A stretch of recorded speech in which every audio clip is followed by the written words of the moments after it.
Hello and welcome to today's video. Today's video is going to be sort of an explanation on where you should be focusing your time and energy in order to see the progress and the results that you want. Because very often I find people focus on the wrong sorts of things. So this video, I'm going to use this very well illustrated triangle. You can see how much practice this has taken. To sort of explain where you should be focusing your time and your energy into. And we're going to go from most important to least important, and this is just now a simple framework that you can now use in order to sort of have a visual idea of where you should be focusing and what on. So, most important, down the bottom, we've got nutrition here. Now, I've got 80% good quality nutrition, 20% wine, Doritos and snacks.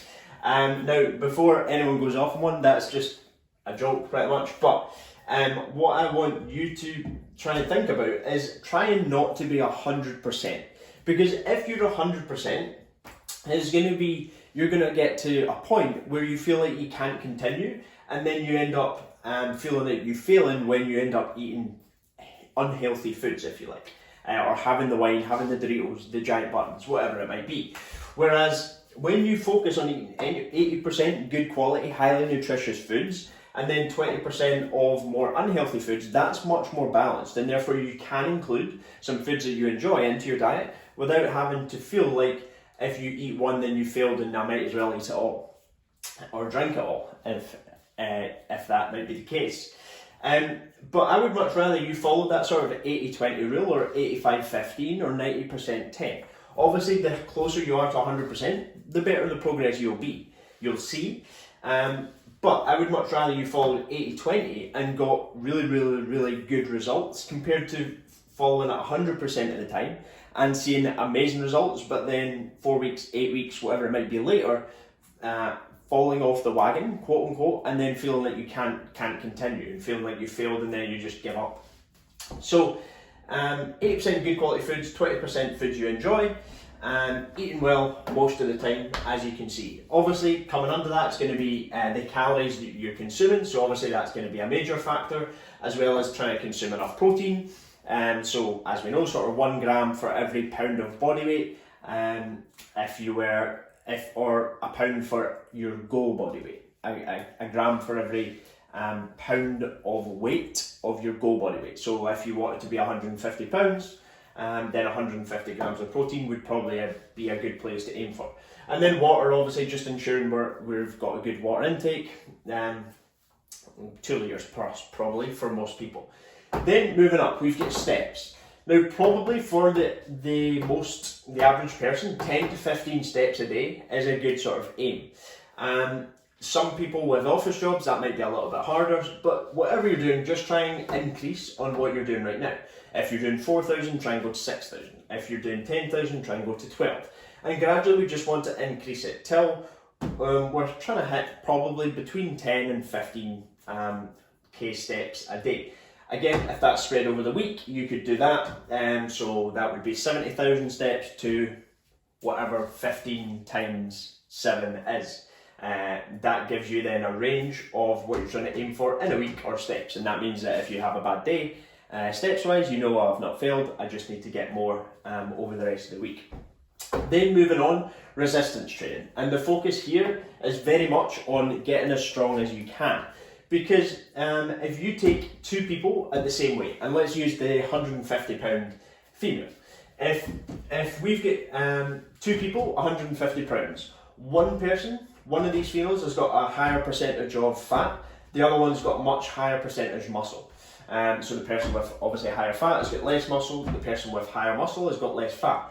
Therefore, the person with more muscle is going to look to have a more aesthetically pleasing body.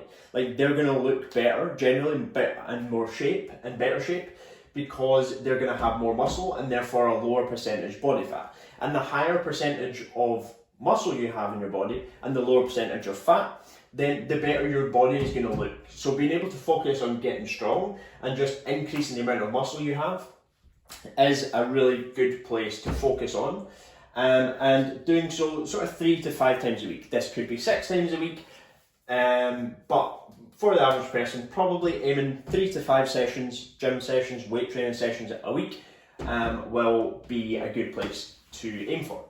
Now, moving on, cardio and HIIT. So by cardio, I mean low intensity. So that could be sort of 20 minutes plus of running, cycling, cross trainer, rowing, whatever it is that you enjoy. And we want to be doing that 0 to 3 times a week. So if you feel like you do really enjoy it, then maybe up to sort of 3 times a week or possibly more. But for the average person, 3 and 3 is going to be a lot already. So cardio, if you enjoy it, that's going to be obviously lower intensity stuff. And then moving on to HIIT, that's going to be high intensity interval training. So that we wouldn't want to be doing sort of any more than 2 times a week. Now, that is, as it says here, not essential. And these are both if you enjoy it. Like, there is no real need to have to include cardio. Yeah, if you're including cardio, you'll burn a few extra calories. Therefore, your calories probably won't need to be as low. You'll probably be able to have them a little bit higher. But, and the same with HIIT. But these are both not essential. And the problem that I see with a lot of people is that they focus on these two things before looking at this, and they add in cardio, they add in HIIT, they try and run while they're doing the Hoover, and they try and exercise as much as they possibly can, but there's always going to be a point where you don't see any more progress because it's your nutrition that's the problem. And by you trying to out-train that, you're only sort of putting a plaster over a wound, and it's not solving the real problem, which of course is nutrition. And I've found, like, over and over again, when people focus on nutrition and then increase their steps and focus on resistance training, these 3 things are where the majority of progress will happen. And a lot of people think it's from these 2, when really it's 1, 2, 3. These are this is going to give you the majority of the progress. Of course, if you enjoy cardio, add a little bit in. There's nothing wrong with cardio. If you enjoy HIIT sessions, of course, add it in. There's nothing wrong with that. But focusing on getting strong, focusing on being as active as possible, and making sure that your nutrition is as dialed in as you can possibly get it, making sure that you're focusing on good quality food sources most of the time, but still allowing yourself a little bit of wine, a few Doritos, and whatever else it might be. Ensuring obviously that we hit protein, hit our water, is going to give you the best results. And like, just to add another bit down the bottom here, you could add in, that's probably the best part of the triangle yet, adherence. Because if you're not being adherent to any of this, then your progress is going to be very, very limited. Like, you won't see progress if you only have a good diet 3 days of the week. You won't see progress if you're only getting your steps a couple of days. Like, for you to be able to see results long term, it's going to come down to whether you can stick to it. So even through all of this, like, if you absolutely hate resistance training, but you love cardio, then the order would probably switch. And although, yeah, it might not be as beneficial as doing as much resistance training, if you can't be adherent to that, then there's no point in forcing yourself to do this. If you really don't like it that much. But yeah, that is just now a scale that you can now look at and have a think. Like, am I prioritising my health and fitness in this order? Or am I maybe focusing on these 2 things here, HIIT, cardio, and then trying to just eat the same, binging at the weekend, whatever it might be? If that's the case, then know that your results probably won't come. And if you see them maybe over a short period of time, they're not going to, nothing's going to change long term, and you're not going to be able to out-train your diet.